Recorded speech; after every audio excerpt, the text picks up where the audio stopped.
Komið þið sæl og verið velkomin í þáttinn Græðum landið. Að þessu sinni umræðuefni þáttarins það mál sem að ætti að mínu viti það minnsta að vera mál málanna í kosningabaráttunni.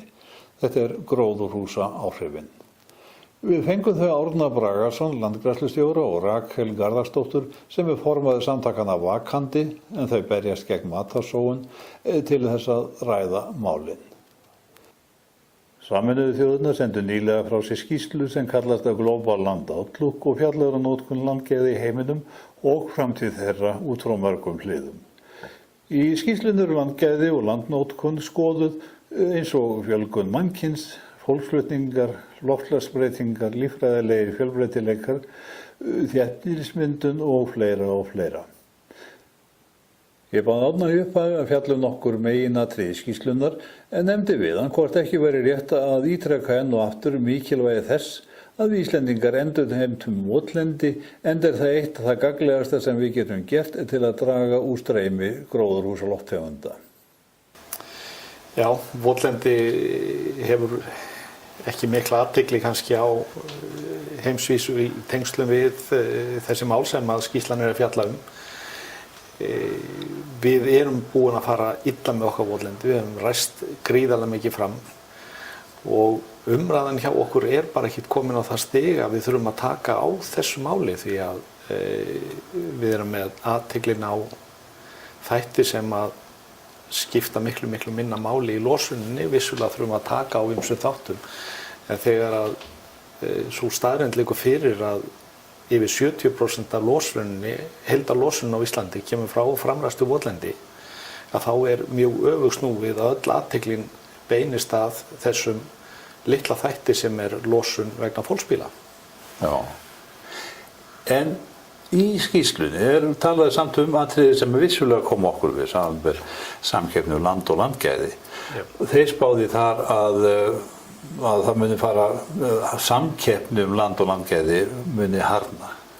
Já, það alveg ljóst að mönnum fjölgar á jörðinni og við sjáum þetta fram á það að þessar loftslagsbreytingar sem þegar hafa orðið þær eru farnar að hafa mikil áhrif á matarframleiðslu í heiminum og þessar öfgar sem í veðurfarinu.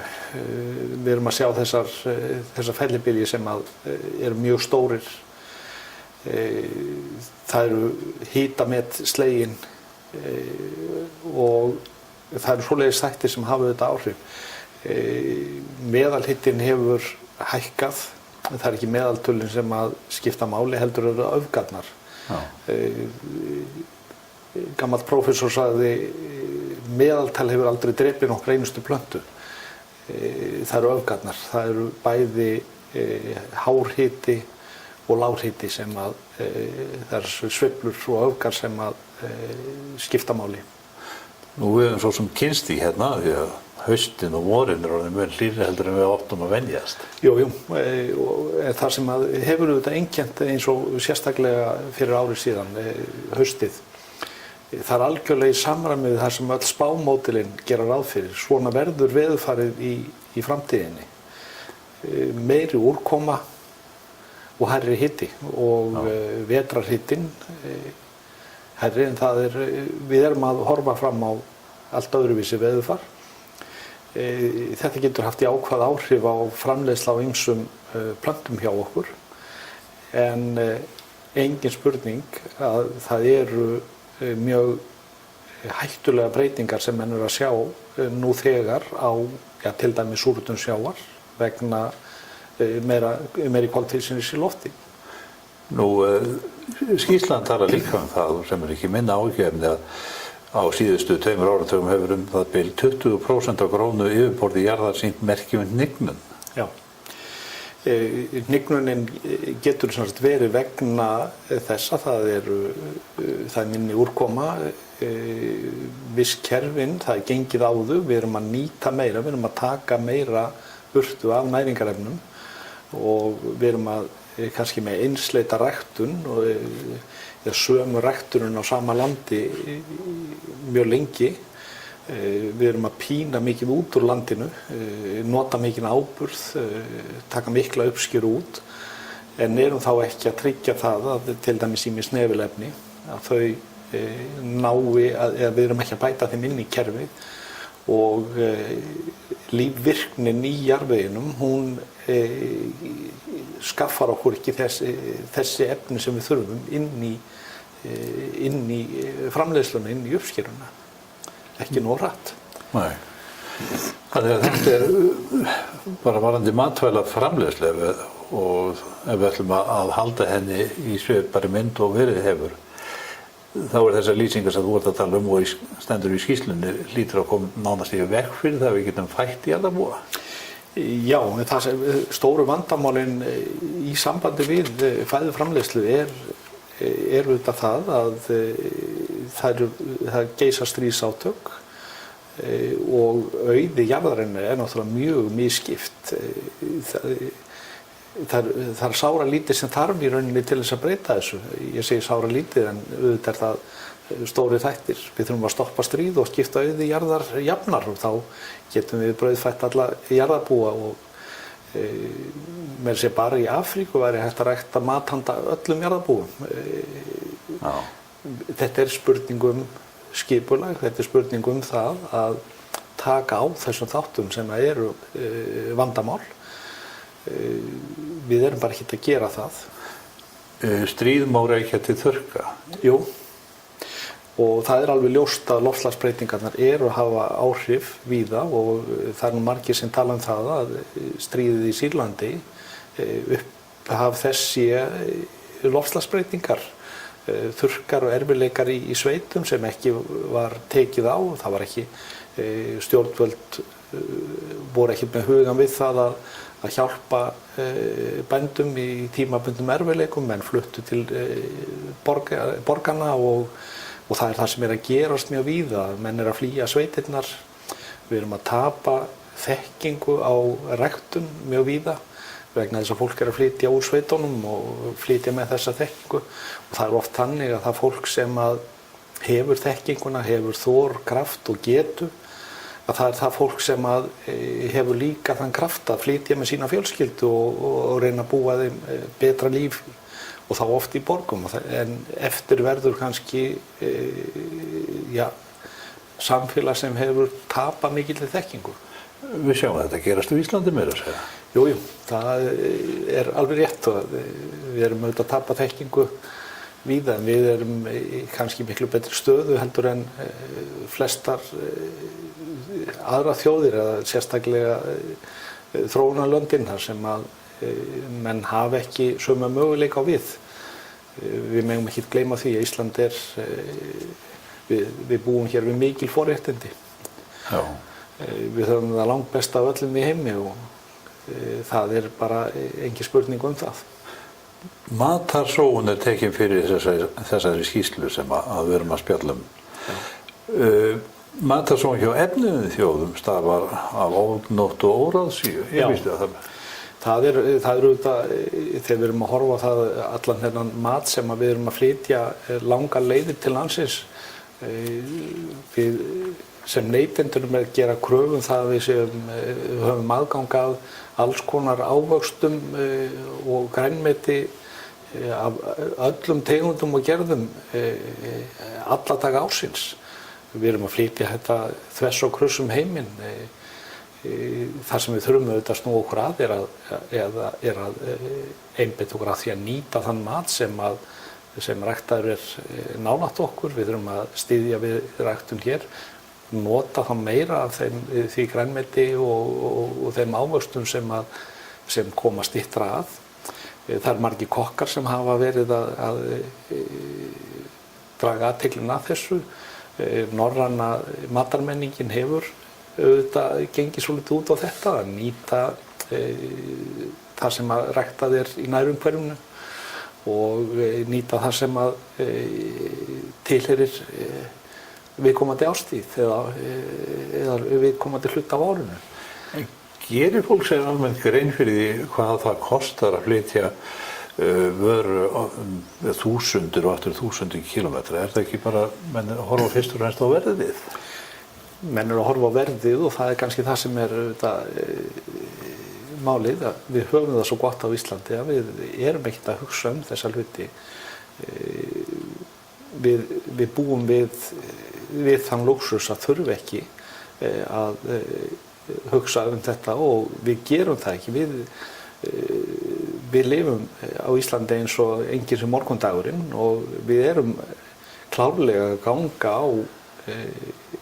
á framtíðina.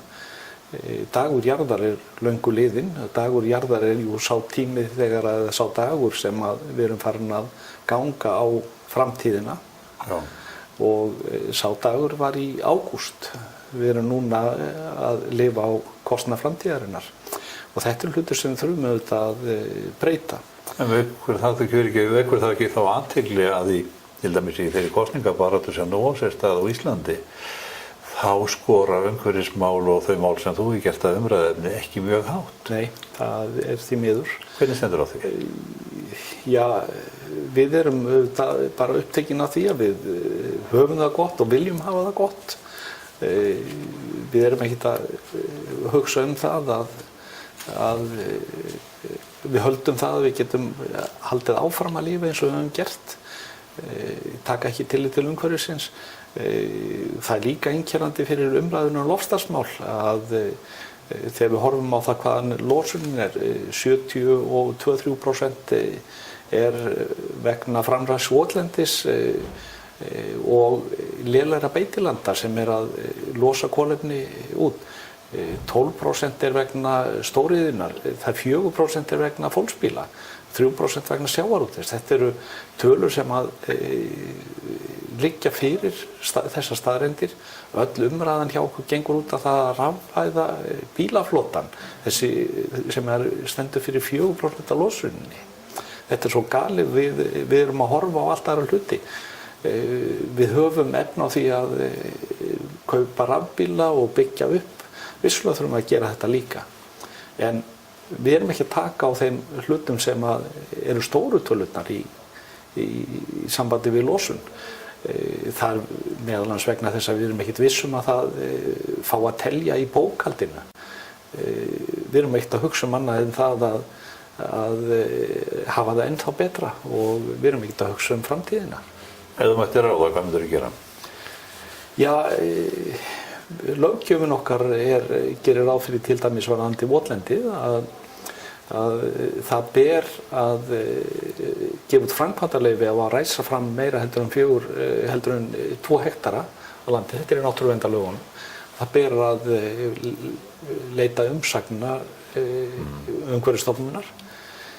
Sveitarfélögin gera sér ekkert grein fyrir þau hafið þetta hlutverk. Þeim bara algjörlega sama. Þeir bara segja þetta bara viðhorfið að þetta einkamál landeigenda og margir landeigendur hafa verið að ræsa fram land vegna þess að þeir halda að það verði bannað í framtíðinni. Það ábyrgðin sem margir landeigendur eru að sýna. Þeim bara alveg hreint hjartanlega sama. Þeir ætla bara einhverjum öðrum að taka á þessu. En við verðum að gera það sjálf. Auðvitað verðum við að gera þetta sjálf. Og við eigum marga möguleika. Við getum fyllt upp í skurði, við getum ræktað meira, við getum nýtt okkar beitiland betur, við getum tekið á þessum stórum málum með tiltölulega einföldum aðgerðum. En við verðum að vera meðvituð það og stjórnmáli verða að taka á þessu. Það verður lokaorðin að þessu sinni. Já, takk. Auður Magnúsdóttir, deildarforseti auðlinda og umhverfisdeildar Landbúnaðarháskólans, settist á dögunum niður með Rakel Garðarsdóttur sem stofnandi og formaður samtakanna Vakandi sem berjast gegn matarsóun. Rakel mikil baráttukona fyrir aukinni meðvitund almennings matarsóun, matvælaöryggi og loftslagsbreytingar. Rakel, hvað ert þú að gera svona áttundagur við þessa dagana? Ég alltaf með Vakandi sem eru samtök sem eru stofnuð í kringum það að vekja athygli á matarsóun og ég hef verið að reyna að nota fjölmiðla og það er náttúrulega svo sterkur miðill þannig að ég er að reyna að benda á þetta í gegnum oft í fjölmiðla, ég er með fyrirlestra og annað og ég er svona að dunda mig við það að lesa aðra fréttir og fleira það bara matarsóun í heiminum og reyni að miðla því til okkar Íslendinga og þetta skiptir svo rosalega miklu máli. Hvaða máli skiptir þetta? Hvað skiptir þetta máli? Það skiptir bara það svo rosalega margþætt. Fyrir að fyrsta þetta náttúrulega peningar sem við erum að henda. Í öðru lagi bara auðlindir. Matur dýrmætur og þetta auðlindir og þetta ræktað á landi og það vatn sem fyrir framleiðslun og annað. Þannig að við erum að bara ganga illa auðlindirnar okkar. Og þær gætu klárast. Við verðum að hugsa aðeins bara lengra fram í tíman líka. Og hugsa komandi kynslóður og hvaðan matur á að koma fyrir þau til dæmis. Ef við ætlum bara að vera rækta til að henda. Auðvitað hefur þetta gríðarlega áhrif á umhverfið. Þetta er bara á loftslagsbreytingar og annað. Fæðuöryggi. Ef við erum einmitt eins og ég segja að gangurna hratt á auðlindir, framlega miklu mat en við þurfum á að halda núna. Hvernig verður þetta í framtíðinni? Við erum það fólksfjölgun, bara mikil fólksfjölgun framundan og annað, þannig að við þurfum að hugsa líka að það þarf að vera til matur fyrir þau og það þarf að vera hægt að rækta þann mat og ef við erum búin að eyðileggja mold og jörð hér, hvernig ætlum við þá að gera það?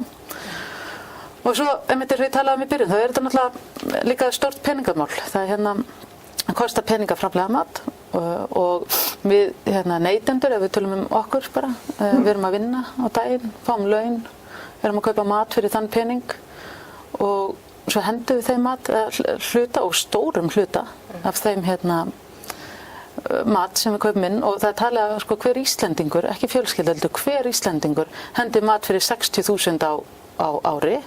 Þannig að við tökum 4 manna fjölskyldu, þá er þetta 240.000. Sem eru cirka mánaðarlaun fyrir marga. Já, sem sem við erum að henda, sem við getum frekar bara nýtt þann tíma sem við erum að vinna, heilan mánuð. Bara hægt að nýta þann mánuð í eitthvað annað. Baka sér degi brauð og rækta gulrætur og grænmeti. Já, eða bara kaupa minna inn. Þetta er ekkert mikið og nýta það betur sem við eigum. Og pæla eins bara meira í verðmæti matar, ekki bara krónur og aura, heldur bara, eins og ég er að tala hvaðan maturinn kemur. Eins og með fisk, við sjáum hann kannski einhverjum frauðplast bakka í verslunum, en hvað býr þar að baki? Það eru sjómenn búin að hætta lífi sín út á Ballarhafi við að veiða inn þennan fisk handa okkur. Það er líka aðeins að pæli þessu. Þú myndist á loftslagsbreytingar, nú eru landbúnaður og matvælaöflun stór hluti af ástæðinu fyrir því að það eru loftslagsbreytingar í gangi, það losnar mikið af gróðurhúsalofttegundum frá matvælaframleiðslu. Hvaða erindi á þetta við okkur Íslendingar, loftslagsbreytingar og matarsóun? Erum við ekki bara rík og í góðum málum og þurfum ekkert að vera að pæla í þessu? Það náttúrulega vandinn að við erum rík þjóð þó við finnum ekki öll fyrir því. En við þurfum absolutt að pæla í því út af því að ef við tölum til dæmis bara sjálfbærni, við erum varla sjálfbæri upp á Íslandi þegar kemur á matvælaframleiðslu. Við erum að flytja miklu meira magn en við framleiðum sjálf og það er bæði bara hræðilegt ástand ef eitthvað gerist, ef leiðir loka til landsins og við getum ekki flutt inn mat. Það eru alltaf ekki sjálfbæra á matinn fyrir utan það að það bara skilur eftir sér mikið á kolefnissporum að vera að flytja inn allan annan mat frá hvað veitum við hvaðan maturinn kemur og í hvaða ástandi og við hvaða skilyrði hann var ræktaður og búinn til og hvaða vatn hann notar, hvernig jarðvegurinn, hver gerði það og svo, þú veist, það vantar líka svolítið gegnsæi í það. En það má bara ekki gleyma því að ef við klúðrum jörðinni með loftslagsbreytingum öðru, eða verða þessar loftslagsbreytingar, þessar spár sem að ganga eftir þá er nútíma flóttamaðurinn og það er byrjað að gerast og maður er byrjað að sjá það, þá er það flóttamenn sem er að flýja svæðu til geta ekki ræktað matvælaðar lengur út af þurrkum öðru. Og það búa held ég 300 milljónir fyrir sunnan Sahara eða eitthvað sem að geta þá ekki ræktað mat eftir nokkur ár. Og hvert á þetta fólk að fara? Þannig að þetta er svo margþætt svona líka. Og þetta ójafnvægi í heiminum að það eru 900 milljónir sem að fara svangir og sofa, en ég meina þetta er svo fjarlægt okkur að við pælum ekki í því, sem er líka eitthvað svo sorglegt. En ef við klúðrum þessari plánetu, þetta er einu heimkynnun okkar og það sem að við þurfum til að lifa af er vatn og matur og loft og kannski skjól yfir okkur. Að við erum að klúðra þessum grundvallar atriðum fyrir okkur, bara undirstöðu lífs. Bara með græðgi og ofneyslu og öðru og oft hugsunarleysi, bara hegðunar mynstri sem þetta er vani, þú veist, að kaupa mikið inn eða að ef við ætlum að leyfa komandi kynslóðum að búa hérna á þessari plánetu og geta lifa hérna af vatni og mat, þá verðum við að fara að bregðast við. Og það alveg að fara að verða of seint. Ég held að það sé ekki alveg orðið of seint. Ég held að við getum ennþá alveg ef allir leggjast á eitt.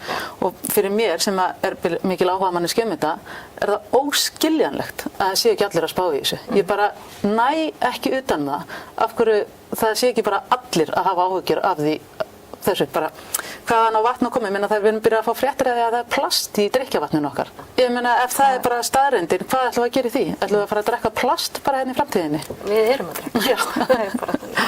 Þannig að þetta er skelfilegt ástand og svo er hitt náttúrulega sem að mér finnst ekki vera mikið upp á borðinu og það er til dæmis þessi sáttmáli sem við gerðum í Parísarsáttmálinn að ef við stöndum ekki við skuldbindingarnar hans sem að tekur að gildi í 2020 þá fáum við sektir og við fáum háar sektir og Ísland á ekki að efna þeim sektum. Þannig að þá erum við bara að fara að sjá fram á einhverja rosalega vonda skuldastöðu sem ég held að enginn á okkur nenni að fara að pæla í. En verður raunveruleiki ef við gerum ekki eitthvað í þessu. Og þetta er eitthvað, ég meina að við skrifum undir hennar sáttmála og við treystum því og trúum að við getum staðið við hann, annars væri væntanlega ekki búið að skrifa undir hann. Og þess vegna er líka alveg frálegt af hverju við erum ekki byrjað að út af því að það er ekki byrjað, við erum eftir á í þeim En við erum aðgerðum. líka, við skrifum líka undir Kyoto-bókunina. Við höfum ekki staðið við hann að neinu leyti og þar erum við að fara að borga mikla peninga mjög líklega ef við grípum ekki til aðgerða bara núna næstu 2 árin. Og það mun kosta okkur mjög mikið. En svo er náttúrulega okkar hagkerfi er mjög háð náttúrulegum auðlindum. Við drífum hagkerfið áfram á fiskiauðlindinni og náttúrulega orkuauðlindunum. Og með breytingum sem er að verða með loftslagsbreytingum eins og súrnun sjávar og hlýnun sjávar og það að jöklarnir eru að bráðna sem að breytir hafstraumum og sem að breytir orkuauðlindunum okkar, þá erum við náttúrulega bara að horfa á beinar peningar sem tapast. Þannig að þetta gleymist svolítið að tala um á Íslandi og við þurfum náttúrulega að sýna það að við sem að búum í þessu landi, við erum vel menntuð, við erum vel upplýst, við erum ógeðslega rík, við erum fullt af orku, við erum fullt af auðlindum. Ef að við getum ekki verið sjálfbær, ef að við getum ekki verið kolefnisjöfnuð, þá getur það enginn. Og við þurfum náttúrulega að sýna að þetta sé hægt. Já. Og við höfum alltaf burði til þess.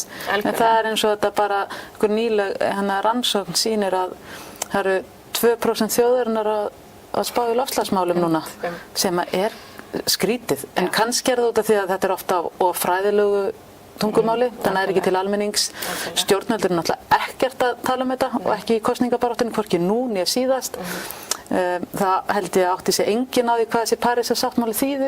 Ég held að almenningur átti sig ekkert að því að þetta sé eitthvað sem við fáum einmitt sektir út af. Þannig að það vantar líka bara svolítið almenna umræðu það að eins og aftur er sagt líka bara að það er engin viðskipti á dauðri plánetu. Það er bara, við þurfum ekki að pæla í neinu ef við klúðurum þessu. Þá er bara búið að sjá fyrir öllu, en maður er alltaf aldrei að vera með neikvæðisspár og það er alveg margt gott framöndan og eitthvað, en við þurfum alltaf öll að taka sér hendur og við alltaf getum búið á fullkomnasta landi í heimi. En hvað getum við gert? Við getum bara orðið meðvitaðri, er það ekki bara það sem við getum gert? Já. Við erum meðvitaðar allt svona, það verður ekki að henda matnum okkar, ganga betur neita minna, við þurfum ekki allt þetta nýja, við erum alltaf miklu líkari Ameríku finnst mér en Evrópu þegar kemur að neysluminstri, okkur langar alltaf í allt og látum alltaf eftir okkur. Ég meina það eru alltaf með allt flottasta heima á sér, allir, ég meina mjög margir, alltaf ekki allir en mjög margir og maður sér bílaflotana hérna, akkur eru ekki miklu fleiri rafmagnsbílar hérna, akkur er ríkisstjórnin ekki fyrirmynd annar og keyra um rafmagnsbílum. Og utanlandsferðir, akkur eru opinberir starfsmenn alltaf að flækjast til útlanda ef stjórnvöldum er alvara með að draga úr losun kolefnis. Þetta mátti að minnka það er til Skype og annað. Það er til Skype og fyrir kannski 15 árum þá voru miklu færri sem fóru til útlanda kostnað ríkisins. Þannig að ríki gekk alveg ágætlega fyrir 15 árum og það var að koma út rannsókn sem sýnir að þetta er það stærsta sem við getum verið án skilar mjög miklum árangri. Já, einmitt. Ein ferð frá Evrópu til Bandaríkjanna og tilbaka losa meira gróðurhúsalofttegundum heldur en einstaklingur öll losun hans allt árið samanlögð. Þannig að þetta skiptir mjög miklu máli og það er mjög mikið held ég sem að hver og einn getur gert ef hann fer að hugsa svona í vinnunni, hugsa svona heima, hugsa svona fyrir sjálfan sig. Aðeins bara minnka einmitt, þetta snýst líka svolítið bara einmitt neyslu og þetta, bara aðeins að minnka þetta allt, hvar sem það er sko, í fatnaði, öðru, en það er aftur á móti að eins og hérna í Íslandi þá er alltaf samt verið að ýta að okkur sko neyslu, það er alltaf að koma hérna stærri búðir með minna ódýrara verð, ég hef ekkert á móti ódýru vöruverði, alls ekki neitt sko, mjög hlynnt því, en það er samt alltaf verið að ýta undir neyslu með því. Já. Margir sem eru að pæla mikið í matarsóun, þeir vilja sjá bara maturinn vera dýrara út í að þá myndum við kannski fara að verðileggja mat og að bera virðingu fyrir honum sem slíkum eins og við eigum að gera. Algjörlega. Það tímum við ekki hendunum, það kann vera dýr. Við sem erum í matvælaframleiðslu hérna eins og í Landbúnaðarháskólanum, okkur finnst að verðið verður náttúrulega endurspegla virðið. Einmitt. Og virðið er mjög mikið í þessum vörum. Já. Og það þarf að koma fram og við þurfum að fá þessa tilfinningu. Þetta er eitthvað sem skiptir máli, þetta er ekki eitthvað sem við grípum og hendum sem bara beint í rusli. Nei, og fyrir utan það þá náttúrulega þegar við erum að tala verð og magn og neyslu að við erum náttúrulega líka bara að neyta of mikið og það kemur aftur á hérna eina tegund af matarsóun, það er offramleiðsla. Það eru, ég meina, Íslendingar eru að verða með feitustu þjóðum í Evrópu. Það er bara verið að stöffa alltaf mikið af mat í sig, sem er bara óumhverfislegt líka. Það bæði eru aðilinn þyngri fyrir jörðina og það er bara verið að framleiða miklu meira en það þarf. Og ég meina síðan er þessi hringrás að borða of mikið, verða of feitur og fara í líkamsræktarstöð og eyða tímanum sínu þar. Heyrðu, ég er þetta ekki bara frábært hjá okkur í bili? Ég held að, ég hvet bara alla til að bjarga heiminum. Já, björgum heiminum. Þá er þessi þáttur runnið sitt skeið á enda. Viðmælendur okkar Auðar fjölluðu hér að framan málefni sem við verðum að fara að sýna meiri áhuga, enda er mikið í húfi. Góðar stundir.